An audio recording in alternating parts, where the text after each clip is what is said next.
సమాజమే దేవాలయం, పేదవాడే దేవుడు అన్న మహత్తర ఆశయంతో తెలుగుదేశం పార్టీని స్థాపించి 9 నెలల్లోనే అధికారంలోకి వచ్చి అన్ని వర్గాల ప్రజల జీవితాల్లో వెలుగులు నింపిన మహనీయుడు స్వర్గీయ నందమూరి తారక రామారావు అని ప్రకాశం జిల్లా సంతనూతలపాడు శాసనసభ్యులు బిఎన్ విజయ్ కుమార్ కొనియాడారు. తెలుగువారి గుండెల్లో ఎన్టీఆర్ది శాశ్వతమైన స్థానమని అన్నారు. ప్రకాశం జిల్లా నాగులుప్పలపాడు మండలం ఈదుమూడి గ్రామంలో స్వర్గీయ నందమూరి తారక రామారావు కాంస్య విగ్రహ ఆవిష్కరణ మరియు తెలుగుదేశం పార్టీ కార్యాలయ ప్రారంభోత్సవ కార్యక్రమం జరిగింది. ఈ కార్యక్రమంలో సంతనూతలపాడు శాసనసభ్యులు బిఎన్ విజయ్ కుమార్, చీరాల శాసనసభ్యులు ఎంఎం కొండయ్య, మాజీ శాసనసభ్యులు సీనియర్ నాయకులు doctor Bachina Chenchugarataiah, PDCC bank chairman doctor Kamepalli Seetharamaiah, Telugu Desam party రాష్ట్ర కార్యదర్శి అడకా స్వాములు, నాగులుప్పలపాడు మండల పార్టీ అధ్యక్షుడు తేళ్ల మనోజ్ కుమార్, సంతనూతలపాడు మండల తెలుగుదేశం పార్టీ అధ్యక్షులు మద్దినేని హరిబాబు, నాగులుప్పలపాడు మండల క్లస్టర్ ఇన్ఛార్జీలు సీనియర్ నాయకులు గుమ్మడి సాయిబాబు, కాకర్ల లక్ష్మీవరప్రసాద్, ఈదుమూడి గ్రామ పార్టీ అధ్యక్షుడు కుర్రా వీరాంజనేయులు, పార్టీ నాయకులు కొండగుంట రంగారావు, నాగేశ్వరరావు, దిబి పొన్నారావు, ఝాన్సీ, ఎస్సీసీఎల్ అధ్యక్షుడు జాన్సన్, సెల్వం, ఉపాధ్యక్షుడు బైరాగి, భీమినేని వెంకటేశ్వర్లు, బాచిన నాగేశ్వరరావు, కోటయ్య, శ్యామ్, యాకోబు, ఏలియా మరియు పార్టీ నాయకులు, కార్యకర్తలు, గ్రామ ప్రజలు పాల్గొన్నారు. ఈ సందర్భంగా అన్న ఎన్టీఆర్కు ఘనంగా నివాళులర్పించారు.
ఎన్టీ రామారావు గారు, పెద్దలు ఎన్టీ రామారావు గారి లాంటి విగ్రహాలు ప్రతి ఊర్లో ఉండాలా. ఎందుకంటే మన రాష్ట్రానికి ఆయన చేసిన మంచి పనులు ఒక దిశ మన రాష్ట్రానికి చేశారు. అలాంటి వ్యక్తులు ప్రతి ఊర్లో ఉండాలా. కానీ నాకేంటిదంటే ఈ ఊర్లో ఇంత లేట్గా ఎందుకు పెట్టారని నాకు ఈరోజు, కానీ అయినా కానీ పెట్టారు. అందుకని నాకు చాలా సంతోషంగా ఉంది. ఎందుకంటే ఎప్పుడు వచ్చినా కానీ చాలా ఊర్లలో విగ్రహాలు ఉన్నాయి, కానీ ఈ ఊర్లో సరిగా లేదు. కానీ ఎంత లేట్ అయినా కానీ ఈరోజు పెట్టారు. సరే, ఒక మంచి పని చేశారు. సో ఈ ఊరికి ఏదైనా చిన్న అటు ఇటు ఉంటే దాంతో ఇవన్నీ లేచిపోయాయని నేను అనుకుంటా ఉన్నాను. అది నా ఒపీనియన్. స్వర్గీయ ఎన్టీఆర్ రామారావు గారు ఇందాక చెప్పినట్టు ఆయన ఒక గొప్ప వ్యక్తి, మంచి అంటే విప్లవమైన ఆలోచన విధానం ఉన్న వ్యక్తి. ఎందుకంటే ఆయన కొన్ని నిర్ణయాలు తీసుకున్నది ఏ రాజకీయ నాయకుడు ఆ రోజు ఆ సందర్భంలో తీసుకునేవాడు కాదు. ముఖ్యంగా ఈ కర్ణం వ్యవస్థను తీసేయాలంటే అది మామూలు వ్యవహారం కాదు. ఆయనకు పూర్తిగా అర్థమైంది ఇది కరెక్ట్ కాదు, జనాలు ఇబ్బంది పడుతూ ఉన్నారు, మరీ ముఖ్యంగా తెలంగాణలో ఇబ్బంది పడుతూ ఉన్నారు. అది చాలామంది అధికారులు కూడా అది చేయదని కూడా ఆయనకి సలహాలు ఇచ్చారు. అయినా కానీ ఆయన గొప్ప వ్యక్తి కాబట్టి ఆయన చేసేది. ఎందుకంటే కొన్నిసార్లు రాజకీయ నాయకులు మాలాంటి వాళ్ళు ఇది మంచి అయినా కానీ మేము గట్టిగా దాన్ని చేయలేకపోతాం కారణాల వల్ల. ఈ మహానాయకులు ఏంటిదంటే అది వాళ్ళు ఏది మంచి అనుకుంటారో అది ఖచ్చితంగా చేసి పెడతారు. ఆ రోజు కర్ణం వ్యవస్థను, ఈ పట్వారీ, ఈ మున్సిపల్ వ్యవస్థను తీయటం అది చాలా గొప్ప నిర్ణయం, ప్రజలకి నచ్చే నిర్ణయం అని ఈరోజు గుర్తు చేస్తూ ఉన్నాం. అదే కాకుండా మండల వ్యవస్థ అంటే ఈరోజు అంటే అందరికీ మోటార్ సైకిళ్ళు ఉన్నాయి, అందరికీ ఏ ఉన్నాయి, ఎక్కడన్నా జుర్రని వెళ్ళిపోతూ ఉంటారు. ఆ రోజులలో తహసీల్దార్ ఆఫీస్కి వెళ్ళాలన్నా కానీ చాలా దూరం. ఇందాక గరిటే గారు పెద్దలు చెప్పినట్టు క్యాస్ట్ సర్టిఫికేట్ ఏదైనా తీసుకోవాలంటే చాలా దూరం.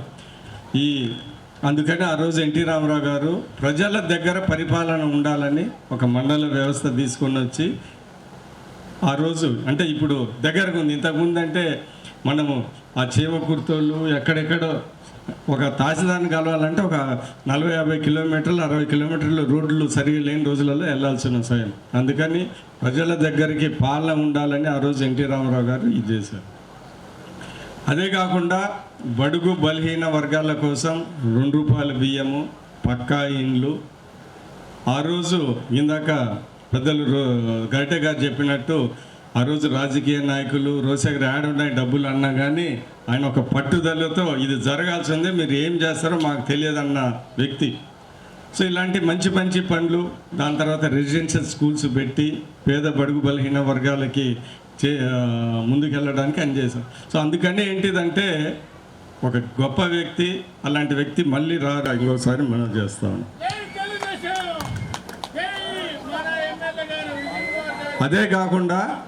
అదే కాకుండా ఒకటి నేను గుర్తు చేసేది ఏంటిదంటే ఈరోజు ఇలాంటి పెద్ద వ్యక్తులు ఎన్టీ రామారావు గారు ఏదైనా గుడిలు ఓపెనింగ్లు, చర్చి ఓపెనింగ్లు, దాని తర్వాత పెద్ద వ్యక్తులు అంబేద్కర్ లాంటి పెద్ద వ్యక్తులు ఏదన్నా వాళ్ళ ఓపెనింగ్ వచ్చినా అది మేము చేసుకున్న పుణ్యం, ఏదో వాళ్ళు పిలిచినాడు. అందుకని ఈరోజు ఈ గరిటయ్య గారు కానీ మేమున్నా కానీ ఇక్కడ వచ్చామంటే మాకు మీరు అవకాశం కలిసినని నేను అనుకున్నాను. ఏదో మేము ఎమ్మెల్యేకి వచ్చి ఏదో మాకు ఇది చేసినా కానీ మేము చేసుకున్న పుణ్యం. ఎందుకంటే ఇలాంటి మంచి విషయాలు మా ద్వారా ఇక్కడ జరిగిందంటే గరిటయ్య గారు ఈ ఊరికి ఎంతో పరిచయం కాబట్టి ఆయన ఈరోజు తేలారు. మేము అందరు ఎమ్మెల్యేని మంత్రులు కూడా అడిగాము, వాళ్ళు కొన్ని కారణాల వల్ల రాలేకపోయారు వారు.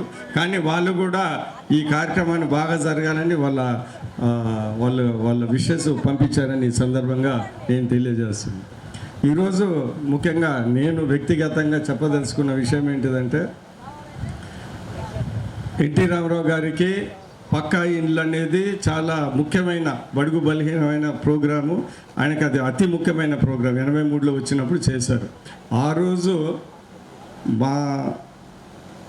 మా ఫాదర్ దానం గారు అప్పుడు అందరినీ వెతికి ఈ ప్రోగ్రానికి అంటే పక్కా ఇల్లు గృహాలు కట్టించే ప్రోగ్రానికి మా ఫాదర్ని అధికారిగా ఆ రోజు ప్రత్యేకంగా ఎన్నుకున్నాడు ఎప్పుడు ఎన్టీ రామారావు. సో అందుకని ఈ ఇళ్ళ ప్రోగ్రాంలో ఆ రోజు దగ్గర హౌసింగ్ ప్రోగ్రాం దగ్గర 7 ఏళ్ళు ఉన్నారు.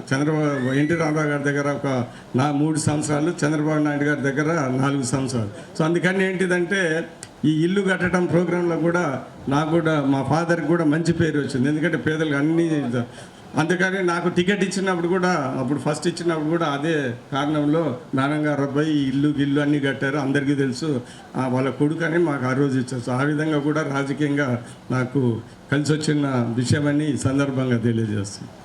సో అనేక అభివృద్ధి కార్యక్రమాలు మాకు తెలుగుదేశం పార్టీలో ఉండవలన రామారావు గారి యొక్క విగ్రహం పెట్టుకోవడం అంటే సాక్షాత్ మన ఊర్లో తెలుగుదేశం పార్టీ తాండవిస్తుందని చెప్పి మనం అనుకోవాలి. మరి అంతా బాగానే ఉంది, ఈ ఊళ్ళో ఇంకో పార్టీ బతికి బట్ట కట్టకూడదు అనేది నాకు అభిప్రాయం. మీ ఉత్సాహం చూస్తుంటే మనందరికీ తెలుసు మహానుభావుడు ఎన్టీ రామారావు గారు అటు సినిమా రంగంలో కానీ ఇటు రాజకీయ రంగంలో కానీ అన్నిట్లో ఆయన యొక్క ప్రాధాన్యత ఆయనకు ఉంది. మరి వారు చేసిన ప్రతి కార్యక్రమానికి మనం ఇది అదనేది కాదు కానీ సమూలమైనటువంటి వ్యవస్థలన్నింటిని కూడా మార్చాడు. ఉదాహరణకి మండల వ్యవస్థ కానీ, ట్రాన్స్పోర్ట్ ఆర్టీసీ కానీ, లేకపోతే మీకు ఇచ్చేటువంటి మహిళమ్మలకు ఇచ్చినటువంటి ఆస్తి హక్కు కానీ అనేక రకాలు ఆయన భారతదేశంలో కూడా ఆయన ప్రాధాన్యత ఆయన నిలబెట్టుకున్నాడు నేషనల్ ఫ్రంట్ పెట్టి. ఆ మహానుభావుడి గురించి మాట్లాడుకోవడం అంటే మామూలు విషయం కాదు. కానీ ఒక మంచి శుభపరిణామం నాకు కనపడుతుంది. అన్ని గ్రామాల్లో కూడా ఇవాళ ఎన్టీ రామారావు గారి విగ్రహాన్ని పెట్టాలనేటువంటి ఒక గొప్ప ఆలోచన ప్రతి ఒక్కరిలో కలుగుతున్నందుకు మీ అందరికీ అభినందనలు తెలియజేసుకుంటున్నాను. మొన్నటికి మొన్న నేను గుంటూరు జిల్లా కూడా భాష్య ప్రవీణ్ గారు ఒక ఊరు వెళ్తే నెమలికల్లు, ఆ ఊరిలో వర్గాల వారీగా రజకులు పెట్టారు, యాదవులు కమ్మారు కలిపి ఒకటి పెట్టారు, ఇంకొక కులం కలిపి ఇంకొకటి పెట్టి 3 విగ్రహాలు ఓపెన్ చేయించారండి ఒకే ఊర్లో. అసలు ఇది చూస్తుంటే మాకు కూడా చాలా ఆనందంగా ఉంది. దాన్ని ఎట్లా వ్యక్తపరచాలో కూడా అర్థం కాని పరిస్థితి కనపడుతుంది. చాలా గ్రేట్, చాలా గొప్పతనం. ఈరోజు మనం ఉమ్మడి ప్రభుత్వం, తెలుగుదేశం పార్టీ, జనసేన, బీజేపీ ఈ 3 పార్టీల కలయికతో ఈరోజు నారా చంద్రబాబు గారి సారథ్యంలో ఈ యొక్క ప్రభుత్వం నడుస్తుంది. మరి ఇవాళ మనకు తెలుసు చాలా బాధలు పడ్డాము గత 5 సంవత్సరాలు. ఆ బాధలు మనం పడ్డాము, అనేక రకాల ఇబ్బందులు పడ్డాము, ఆయన బటన్ నొక్కుడు కార్యక్రమాన్ని చూసాము. అన్నీ చూసినా కూడా ఇంకా ప్రజల్లో మార్పు అక్కడక్కడ తేడా ఉంది. అంటే ఈ తేడాకి ఎవరు కారణం? ఒక రాజకీయ నాయకుడే చేయలేడు. మీరు కూడా ఊళ్ళో ఉన్నటువంటి వాళ్ళ ప్రతి ఒక్కరిని కూడా దగ్గర తీయాలి. ఎక్కడో లోపం ఉంది. ఈ లోపం సరి చేయకపోతే ఇంత పెద్ద ఎత్తున సొంత ఆస్తులు రంగారావు గారు కానీ మీలాంటి వాళ్ళు కానీ ఖర్చు పెట్టి ఇంత స్థాయిలో మీరు ఇక్కడ అందరినీ కూర్చోబెట్టి మాట్లాడుతున్నారంటే ఎక్కడో లోపం ఉంది. ఆ లోపాన్ని సరి చేసుకోవాల్సిన బాధ్యత మనదే. మీరు గుర్తుపెట్టుకోండి, చాలామంది అణగారిన వర్గాలు ఉంటారు. వాళ్ళని మీరు చేతిచ్చి తీసుకెళ్ళకపోతే ఆ తీసుకెళ్ళినంత కాలం మార్పు రాదనేది నేను గమనించాను. నాకు మీలాంటి చైతన్యమైనటువంటి పరిస్థితి నాకు అక్కడ కనపడలేదు. అందరిలో మనసులో అయితే తెలుగుదేశం పార్టీ ఉంది, కానీ ఇలాగా 10 రూపాయలు ఖర్చు పెట్టి ముందుకొచ్చి నేనున్నాను, నాకు ఎవరు తీసుకోరని చెప్పేసి ఈ రకంగా ఖర్చు పెట్టేటువంటి వాళ్ళు చాలా తక్కువ మంది ఉంటారు అక్కడ. పోటీ చేసినప్పుడు ఈ గ్రామంలో పార్టీని ఆర్గనైజ్ చేసిన యువకులను కూడా ఆర్గనైజ్ పెట్టి మరి నా సహచరగా వెళ్ళినట్టు చూడు స్వర్గయ్య కొండగుంట వీరయ్య. అలానే ఈ ఊరు వస్తే, ఎందుకంటే వీరయ్య ఎప్పుడు ఒంగోలు ఉండేవాడు. నేను ఫస్ట్ ఎప్పుడు వచ్చినా మనం వెళ్ళేది ఫస్ట్ ఎక్కడికంటే మన రంగారావు ఇంటికి. సో ఆ రోజు నుంచి ఈ రోజు వరకు తెలుగుదేశం పార్టీని అంటిపెట్టుకుని తెలుగుదేశం పార్టీ బలోపేతాన్ని కృషి చేసినట్టు మరి మిత్రులందరినీ కూడా ఈరోజు కలవడం చాలా సంతోషం. అదేవిధంగా 1976 నుంచి కూడా ఈ గ్రామంలో మరి పాలకేంద్రం ప్రెసిడెంట్గా ఉంటూ మా సోదరుడు బాచెన్ నాగేశ్వరరావు గారు మండల పార్టీ అధ్యక్షుడిగా ముందు నుంచి కూడా నేను ఉపాధ్యక్షుడు ఉన్నప్పటి నుంచి కూడా రంగారావు గారు మరి ఊరికి వస్తే నేను రంగారావు గారికి వచ్చాడు. ఆయన చాలా ఆత్మీయంగా ప్రేమగా మమ్మల్ని ఆహ్వానించేవారు. ఈ కార్యక్రమానికి మరి ఈ యొక్క అన్ని కార్యక్రమాలు చేసిన తెలుగుదేశం కార్యకర్తలకు, నాయకర్తలకు, ఈ సహకారం అందరికీ కూడా ప్రత్యేకమైన ధన్యవాదాలు తెలియపరుస్తున్నాను.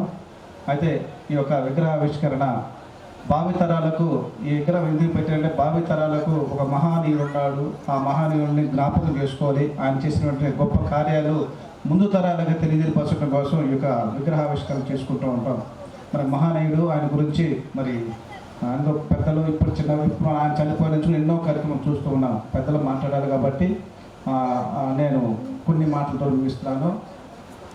తెలుగుదేశం గవర్నమెంట్ టైంలో, మన ఎలక్షన్ టైంలో ఈ గ్రామానికి వచ్చినప్పుడు చాలా ఉత్సాహంగా మరి రంగారావు గారి నాయకత్వంలో, అలాగే మన వీరాంజనేయ గారి నాయకత్వంలో, అలాగే మన బీసీ నాయకులు మెదటి తీసుకురావడానికి సహకరించిన మీ అందరూ కూడా ప్రత్యేక ధన్యవాదాలు తెలుపుకుంటూ, మీరందరూ ఎంతో ప్రయాసపడి ఎంతో ఖర్చు పెట్టి ఈ రోజున చలివేంద్రము, పార్టీ ఆఫీసు, ఎన్టీఆర్ విగ్రహమును ఇవన్నీ కూడా ఒకేసారి మరి మీరు వనకూర్చి ప్రారంభించినందుకు సార్ వాళ్ళకి ధన్యవాదాలు చేస్తూ మీకు కూడా హృదయపూర్వక నమస్కారాలు తెలియజేస్తున్నాను.